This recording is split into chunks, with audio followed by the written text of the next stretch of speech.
The Florida sun was merciless that July afternoon. I was finally on leave after 6 months aboard the USS Gerald R. Ford, where the first served as a lieutenant in the United States Navy, specializing in maritime rescue operations. My name is Samantha Mitchell, 28 years old, and since I was a child, I've always known my destiny. Those days off were precious, though the company wasn't. My mother had insisted I meet her new husband, Richard, a successful Miami businessman she'd met just 8 months earlier. "He's wonderful, Sam," she repeated over and over on the phone during our rare conversations while I was on board. I had my doubts. At 52, my mother was already on her 3rd marriage since her divorce from my father, which occurred when I was just 12. The Key West resort was the kind of place I would normally avoid, overly luxurious, full of people flaunting their wealth and sipping expensive drinks by the pool. But it was important to my mother, and I had promised to make an effort. "Sam, could you at least try to look a little more feminine?" my mother whispered as we sat by the resort's main pool. She looked disapprovingly at my sporty one-piece swimsuit and the shorts I wore over it. I rolled my eyes discreetly. At 28, I was still hearing the same comments I'd heard as a teenager. "We're on vacation, not an inspection, dear," she continued, adjusting her own bikini that left little to the imagination despite her age. "I'm comfortable like this, Mom," I replied, taking a sip of my lemon water. "Alcohol has never been my thing, especially around water. Years of training have taught me to always remain vigilant." Richard arrived carrying 3 drinks, even though I'd only ordered water. He looked exactly as I'd imagined, tall, fake tanned, with carefully styled gray hair, and a watch that probably cost more than my annual salary. "Here you go, Navy girl," he said, pushing a colorful drink toward me. "You need to relax a little. War can wait."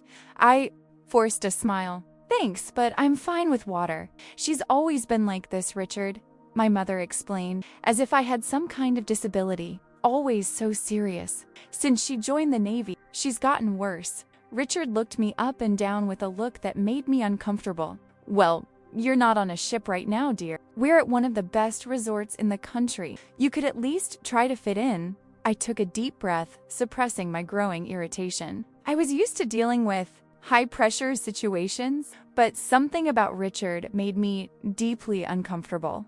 Maybe it was the way he looked at my mother, as if she were another trophy in his collection. "Actually," I continued, keeping my voice calm and professional, "I stay hydrated out of habit. You never know when you need to be alert." Richard let out a laugh that sounded more like a bark. "Alerts? Here?"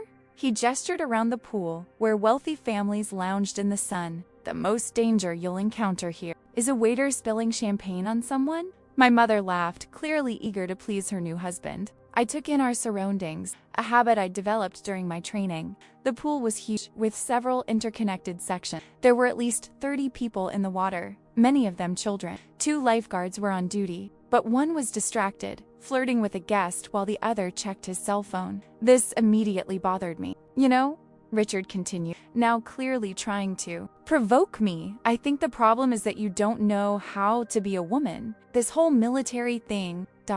He made a vague gesture with his hands. "It makes you forget how important it is for a woman to look beautiful." I felt my face heat up. I was about to answer when he continued, "I mean, look at you. With that body, you could have any man here, but you hide it all with that uniform-like swimsuit. What's the point of all this training if you won't even look good by the pool?" It was at that a moment that I realized how ridiculous it would be to try to defend myself. Richard was the kind of man who would never understand why I chose the career I did, why I prided myself on my training and my strength. To him, I was just a woman who wasn't fulfilling her assigned role. "Richard, that was rude," my mother said, but her voice held no conviction. She was more concerned with not creating a scene than defending me. "It's just a joke, Catherine," he replied, winking at me as if we were sharing some kind of secret. "Samantha gets it, doesn't she? She's tough after all." Before I could respond, I heard a sound. It was subtle, barely audible amid the noise of the pool, but my years of rescue training made me recognize it immediately. A small splash followed by silence, the sound of someone quietly sliding underwater. My eyes swept the pool. 20 meters away, I saw what my instinct had already sensed. bubbles rising where a child should. Tiny fingers stirred briefly beneath the surface before disappearing completely. I didn't hesitate. In one fluid motion, I stood up and ran toward the side of the pool. "What the hell are you doing?" I heard Richard exclaim behind me. I ignored him completely. My eyes remained fixed on the spot where the child had disappeared. Her mother was just a few feet away, focused on her phone, completely oblivious to what was happening. "Child in the water," I shouted in the commanding voice I had honed over years in the Navy. The lifeguards, taken aback, looked in my direction, confused. There was no time for explanation. I saw the rescue station a few meters away with a coiled rescue line. Within seconds, I grabbed the line and without hesitation dove into the pool. The water was clear, but my trained eyes quickly spotted a small form at the bottom, a boy of about 5 years old, completely motionless. I swam hard, pulling the line with me. When I reached the boy, I wrapped my arm around him and propelled us both to the surface. As soon as we surfaced, I could hear panicked screams. "I've got him!"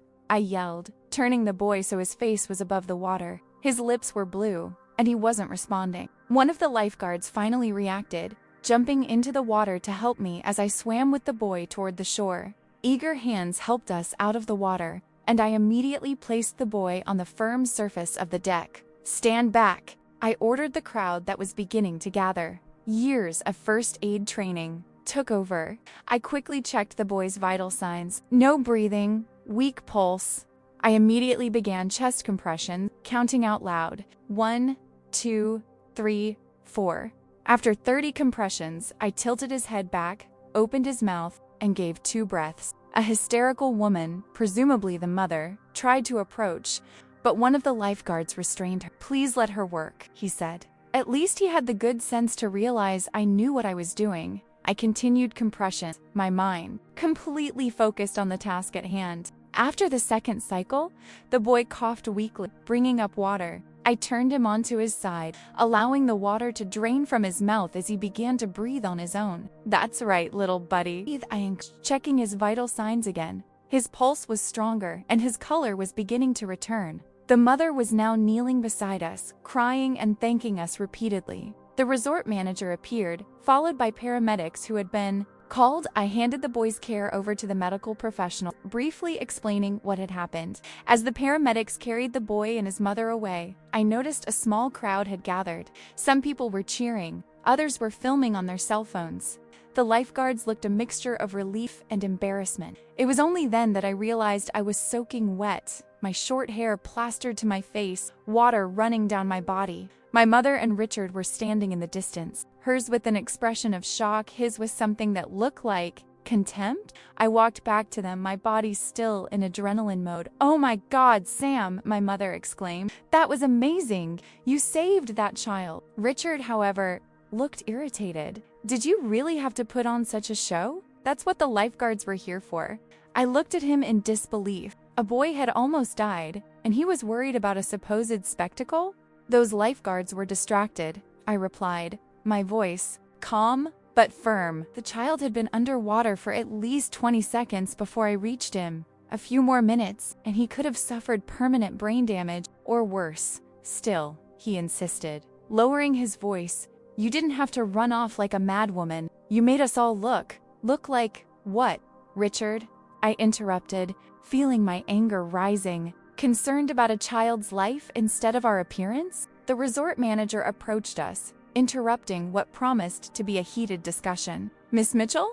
he asked, extending his hand. "I want to thank you personally. What you did today was extraordinary." I accepted his handshake, noticing that Richard seemed even more irritated by the interruption. "I just did what I was trained to do," I replied honestly. "One of the guests mentioned you're in the Navy?" the manager asked. "Yes. Lieutenant Samantha Mitchell, Maritime Rescue Operations Specialist." The manager nodded, impressed. "Well, Lieutenant, the resort would like to offer a complimentary stay as a thank you, and, of course, we'll cover any costs related to the incident." He cast a quick glance at my wet clothes. "It's not necessary," I began, but my mother quickly intervened. "That's very generous of you. Of course we accept." The manager smiled, handing me his card. "Please come to reception when you're ready. And again, thank you very much." When he walked away, Richard immediately muttered, "At least we got something good out of this."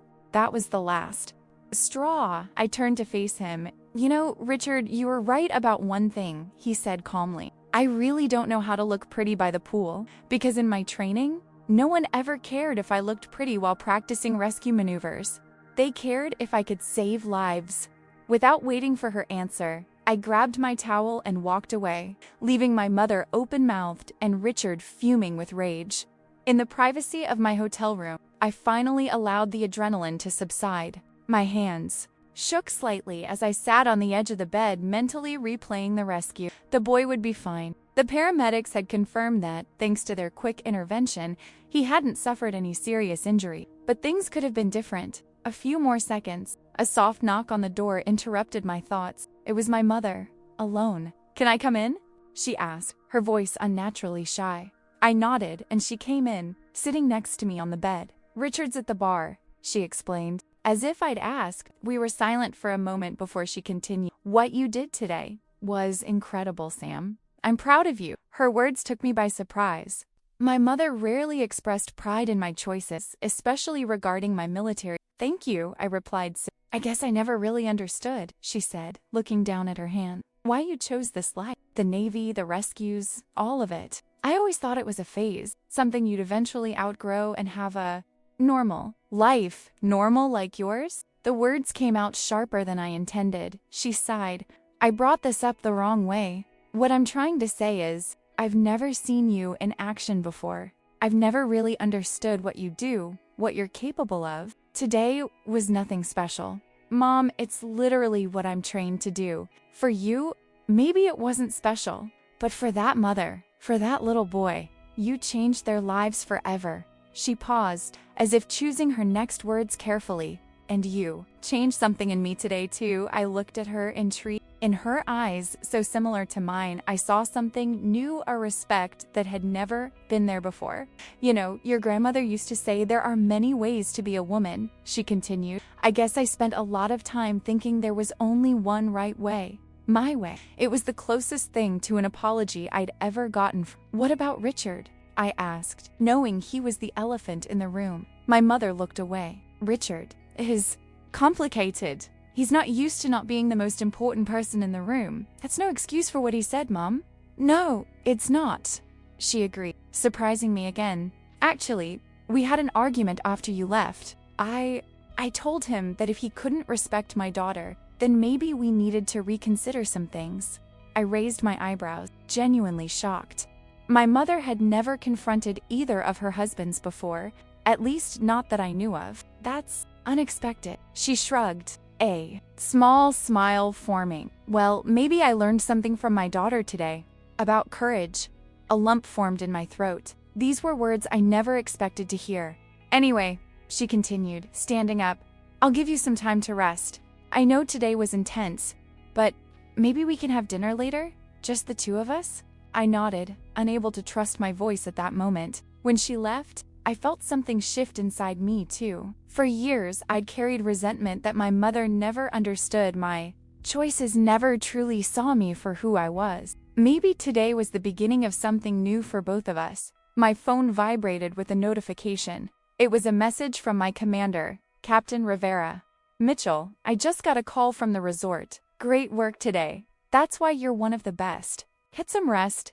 You deserve it." I smiled at the screen. Tomorrow I would return to my routine of training and preparation. But today, I would allow myself to feel the impact of what had happened. Not just the rescue, but also that small moment of connection with my mother. As I lay in bed, I remembered my instructor's words during rescue training. The real test isn't whether you can save someone when everything is perfect. It's whether you can save someone when everything is wrong. Today, everything had gone well. The next morning, I woke to the sound of my phone ringing. It was an unknown number. "Lieutenant Mitchell," I answered, my voice still hoarse from sleep. "Lieutenant, this is Sarah." "Miller, my son Joey was the one you saved yesterday." I sat up in bed, immediately alert. "Mrs. Miller, how is Joey?" "He's fine," she said, her voice choked with emotion. "The doctors released him this morning. There's no lung damage, no complications." Thanks to you, I felt an immense relief wash over me. "I'm so happy to hear that. We're in the resort lobby, she continued. Joey ... he wanted to thank you in person, if it's not too much trouble. Of course not, I replied, without hesitation. I'll be there in 15 minutes. I took a quick shower and changed into civilian clothes, jeans and a simple t-shirt with the Navy emblem. As I walked down to the lobby, I realized I was nervous, which was ridiculous. I'd weathered storms at sea and participated in rescues in extreme conditions, but the thought of finding that child made me anxious. In the lobby, I immediately spotted Joey and his mother. He was a small boy with dark hair and big eyes, clinging to his mother's hand as he looked around curiously. As I approached, Mrs. Miller recognized me and waved. Joey, she said softly, kneeling beside her son, this is the lady who helped you yesterday, remember? The boy looked at me with those huge eyes, and then, to my surprise, he took a few steps forward and hugged me around the legs. Thank you for not letting me sleep in the water, he said, his childish, sincere voice making my heart clench. I crouched down to his level. You were very brave. Joey? I said, holding his little hands. How are you feeling today? Well, he replied excitedly. Mommy said I can have ice cream for breakfast because I was a super patient at the hospital. I laughed, looking at Mrs. Miller, who looked exhausted but relieved. He deserves it, I agreed. Lieutenant Mitchell, Mrs. Miller began, her voice trembling slightly. I don't know how to thank you. I was distracted for just a moment and please don't blame yourself, I interrupted gently. Accidents happen, even to the most vigilant parent. The important thing is that Joey is okay. She nodded, tears in her eyes. Still, you hadn't been there. But I was, he said firmly. And Joey's okay. That's what matters. Joey, oblivious to the gravity of the conversation, tugged on my hand. Are you a soldier? I smiled. Not exactly. I'm in the Navy. I work on ships. His eyes widened. You fight pirates? I couldn't help but laugh. Not many pirates these days, but I do help rescue people in danger at sea, like a superhero? He asked, impressed. Well, I don't have superpowers, but yes, I help people who need to be rescued. Mrs. Miller smiled for the first time. Joey's been obsessed with superheroes lately. I think he has a new favorite now. I felt myself blush, uncomfortable with the implied compliment. Just doing my job. Not for us, she replied softly. For us, you changed everything. Joey, looking suddenly shy, held out something in his hand, a drawing folded on a piece of hotel paper. I made this for you, he said. I unfolded the paper to find a colored drawing of a female figure in a cape of some sort, rescuing what appeared to be a boy from a blue rectangle. It's you, he explained seriously, saving me from the pool. Mom said you don't have a cape, but I drew one anyway because you're a hero. I felt a lump in my throat. Thank you, Joey. I'll treasure that forever. As I said goodbye to Joey and his mother, I promised myself that I would truly keep that drawing to remind me on those difficult days why I did what I did. When they left, I turned to find my own mother watching the scene from a discreet distance. Was that the family? She asked, approaching. I nodded. Joey's fine. No complications. My mother smiled, taking my hand, a gesture of affection we rarely shared. You know, I never told, but your father saved someone once. I looked at her in surprise. My father had been a Navy officer before retiring and starting work as a civilian instructor. He had died of a heart attack when I was 22, shortly after I graduated from the Naval Academy. He never mentioned it, I replied. No, he wouldn't mention it, she said thoughtfully. Your father was always secretive about such things, but that's how we met, actually. What? I exclaimed, genuinely shocked. This was a story I had never heard before. My mother smiled at the memory. I was 19 and swimming in Virginia Beach with some friends. I went too far out, and a rip current caught me. Your father was off duty, spending the day at the beach. He saw me in trouble and swam to me, bringing me back to shore. My mouth fell open. How come you never told me this before? She shrugged. I don't know. As the years went by and things got complicated between us, I think some stories got left behind. So that's how you two met? I asked, fascinated by this glimpse into my parents' story that I'd never heard before. Yes, he invited me for coffee afterward to make sure I was really okay. 3 months later, we were engaged. She smiled at the memory, but there was a hint of sadness in her eyes. When you decided to follow in his footsteps into the Navy, part of me was terrified. But another part, she paused, another part always knew you were like him, in the best possible way. It was like a piece of a puzzle I hadn't even realized I was putting together finally fell into place. Maybe part of my attraction to the Navy, to rescue, wasn't just about serving or proving something, but also about that unconscious connection to my father. Thank you for telling me that, she said softly. My mother squeezed my hand. I think it's time we shared more stories, don't you think? And maybe create some new ones. I would like that, I replied sincerely. As we walked together to breakfast, I thought about how life sometimes takes us on circular paths, a lifeline, pulling us through turbulent waters, sometimes bringing us back home. 2 weeks later, I was back on active duty aboard the USS Gerald R. Ford. The incident at the resort seemed like a distant dream, replaced by the familiar routine of drills, training, and the camaraderie of shipboard life. I was in the middle of an equipment check when my commander, Captain Rivera, walked into the room. Mitchell, I need to talk to you, she said, her neutral tone giving me no clue as to what the matter was. Yes, ma'am, I replied, following her to her office. Inside, to my surprise, she smiled. Rare thing for the normally serious Captain Rivera. I got this today, she said, handing me an official envelope bearing the Department of the Navy seal. I opened it, confused, and read the content. A recommendation for the Navy Medal of Honor? I looked at her, perplexed. For the rescue at the resort? But that wasn't even during the service. Apparently, the father of the boy you saved has some connections in Washington, the captain explained. And most importantly, what you did demonstrated exactly the kind of values and readiness the Navy values on and off duty. I was speechless. The Navy Medal of Honor was not something awarded lightly, especially for actions outside the line of duty. Also, she continued, we've received a specific request for you. The Water Rescue Training Program in Coronado is looking for a new instructor officer. Your name has been suggested. I felt my heart race. The training center in Coronado was prestigious, and being an instructor, there would be an incredible opportunity. I know you have another year of service on board, and I'm not pressuring you, the captain added quickly, but it's something to consider. Your skills could help train the next generation of rescue specialists. I don't know what to say. Don't say anything now. Think about it. But Mitchell? She paused, her gaze meeting mine. Whatever you decide, you are a credit to this unit. What you did that day was exemplary. And not just the rescue itself, but how you maintained your composure afterward. I frowned, confused. Ma'am? Captain Rivera gave a small smile. That video went viral, you know? What video? I asked, feeling a knot in my stomach. Someone at the resort filmed the entire incident. The rescue. Your argument with that man afterward, ...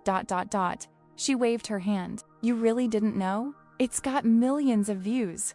I felt slightly nauseous. The idea of strangers witnessing one of the most intense moments of my life, not during an official mission, but during what should have been a private vacation, was disconcerting. Don't worry, the captain reassured me, noticing my expression. You didn't do anything wrong. In fact, you represented the Navy extremely well. And that guy?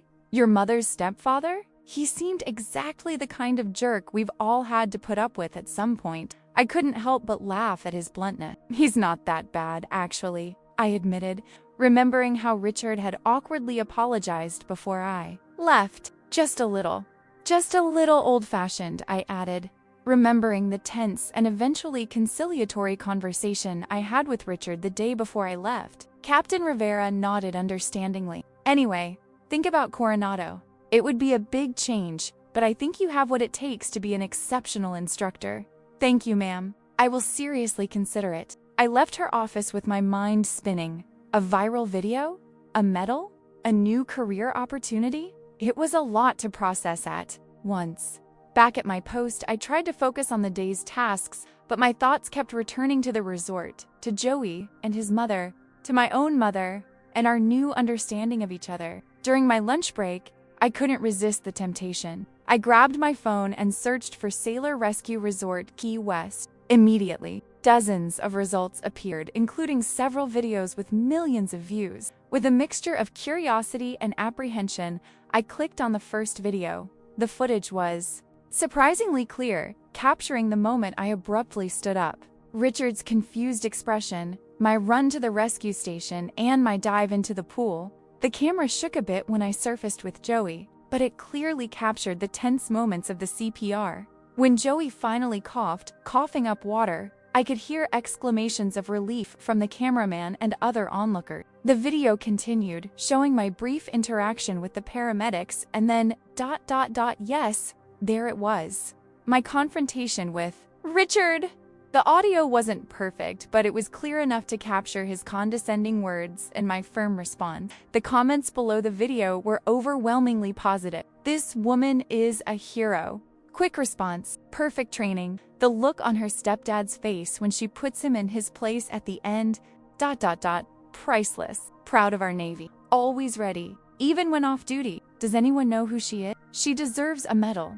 I closed the video, feeling strangely exposed. I never sought recognition for doing my job, much less for something I considered simply being human and doing what anyone with my training would do. That night, I got a text message from my mom. "Have you seen the video? It's everywhere. People are asking about you." I replied briefly. "Yes, I did." "Strange." She replied almost immediately. "Good weird or bad weird?" I thought for a moment before replying. "Just weird. I'm not used to this kind of attention." "Well, better get used to it. My daughter is an internet hero now." I could almost hear the pride in his message, something that would have been unimaginable just a few weeks ago.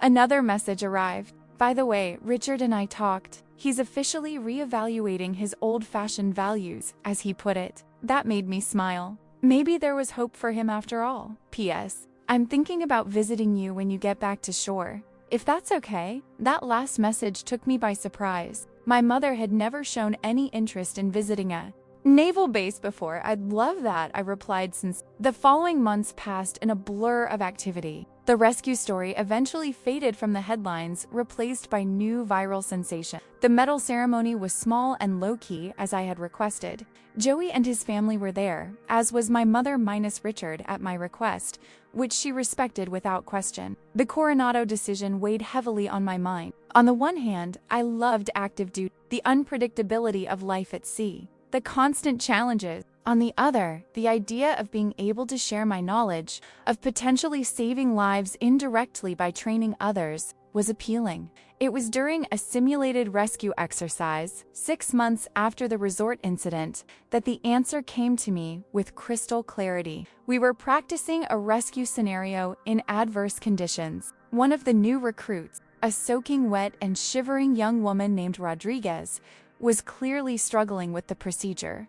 "I can't do it, Lieutenant," she admitted, frustration evident in her voice as she struggled with the rescue line. Instead of correcting her immediately, I asked, "Why did you choose this specialty, Rodriguez?" She seemed surprised by the question. "My younger brother almost drowned when we were kids. A Coast Guard saved him. I wish I could do the same for someone someday." His answer resonated deeply with me. Each of us had a story, a reason for being there. For some, it was family tradition. For others, like Rodriguez, it was personal experience. For me, it had been a mix. My father's legacy, my own desire to serve, and perhaps something more fundamental, the instinct to reach out to someone in distress. "I'll show you a trick I learned," I said, standing beside her. "The key isn't strength, it's technique. Watch." I spent the next hour working with her, demonstrating, correcting, encouraging. When she finally performed the procedure correctly, her smile of accomplishment was contagious. "You have a knack for teaching, Lieutenant," commented one of the senior officers who was observing the training, and there it was, the answer I had been looking for. That night, I submitted my formal acceptance for the position in Coronado. 3 weeks later, I was saying goodbye to my crewmates and preparing for my new assignment as an instructor. The Naval Special Training Center in Coronado was impressive, a state-of-the-art facility dedicated to transforming ordinary sailors into elite experts in water, rescue, and other special operations. On my first day as an instructor, I faced a class of 20 recruitsmen and women from diverse backgrounds, all looking at me with a mixture of curiosity and assessment. Many of them, I suspected, had seen the video. "Good morning. I'm Lieutenant Mitchell, and I'll be leading your water rescue operations training for the next 6 months." One of the recruits raised his, "Is it true you received the Medal of Honor for saving a child?" I took a deep breath. Of course this would come up. "Yes, I received a decoration for an incident during my leave, but I'm here to talk about your training, not myself." Another recruit, more daring, asked, "Can we see the medal?" Several others chuckled nervously, clearly intrigued but trying to maintain decorum. "The medal is safe where it belongs," I replied firmly. Then I decided to change tactic. "But I'll tell you something about that day that the video didn't show." Everyone leaned forward slightly, attentive. The most important moment wasn't the reconnaissance. I noticed signs others missed because I was trained to look for them. And that's what I want for each of you. I'm not here to turn you into viral video heroes. I'm here to train your eyes, your ears, your instincts, so you can spot danger before it becomes a tragedy. I saw something shift in their eyes, a deeper understanding of what we were doing there. Now, who can tell me? The signs of silent drowning? And so began my new journey as an instructor.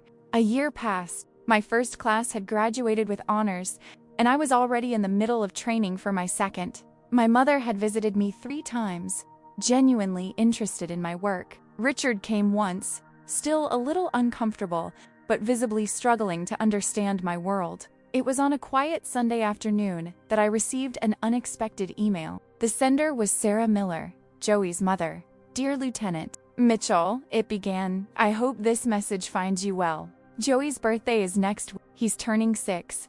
He still talks about the lady on the ship who saved him. In fact, he recently announced that when he grows up, he wants to be a Navy lifeguard, like Mrs. Mitchell. I know you must be busy with your duties, but he would be absolutely thrilled to receive a birthday message from you. I'm not asking for anything elaborate, just a few words from someone he considers a true hero."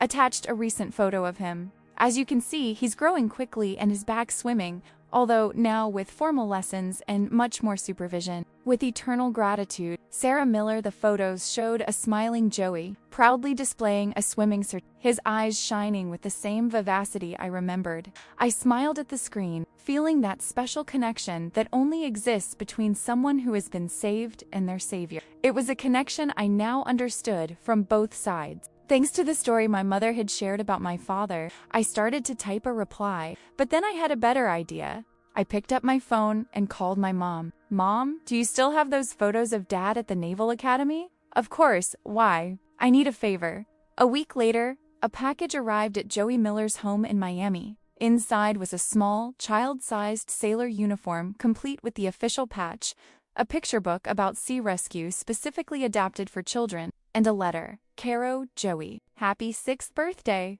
I heard you're thinking about joining the Navy when you grow up. That made me so proud. Did you know my dad was in the Navy too? He saved my mom from drowning long before I was born. I guess saving people runs in our family." I've included a few things that might help you get started with your training. The uniform is almost identical to mine. The book explains how we perform ocean rescues, a little different from pool rescue, but the basic principles are the same. Your mother told me you're taking swimming lessons. Keep practicing. It's the most important skill for a future sailor. Remember, Joey, courage isn't about not being afraid. Courage is about doing what needs to be done, even when we're afraid. You showed a lot of courage that day in the pool, and you continue to show courage when you swim again. Maybe one day, when you're older, you can come visit our training center.